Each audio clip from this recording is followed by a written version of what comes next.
लोकसेवा आयोगले नेपाल विद्युत प्राधिकरणको 5औं तहमा सोधेको एउटा सजिलो प्रश्न यहाँले हेर्न सक्नुहुन्छ।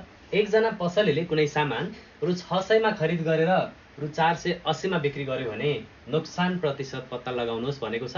अब हेर्नुस्, नोक्सान प्रतिशत पत्ता लगाउनको लागि तपाईले सुरुमा के कुरा बुझ्नु पर्यो भन्दा नोक्सान प्रतिशत कसरी पत्ता लगाइन्छ। सो नोक्सान प्रतिशत पत्ता लगाउनलाई नोक्सान अर्थात् लस कति भयो त्यसलाई हामी माथि राख्छौं र कस्ट प्राइस अथवा क्रय मूल्य कति थियो भन्ने कुरालाई हामी तल राख्छौं अनि इन्टु 100 गर्ने गर्छौं। त्यसो हो भने अब हेर्नुस्, 600 मा किनेको सामान 480 मा बेचिन्छ भने नोक्सान कति भयो त 120 रुपैयाँ भयो। त्यसैले नोक्सानको ठाउँमा हामी 120 राख्छौं र क्रय मूल्य भनेको किनेको मूल्य 600 मा किनेको हुनाले 600 लाई तल राखिन्छ इन्टु 100 गरिन्छ। अब हेर्नुस्, यसलाई क्लियर गरौँ।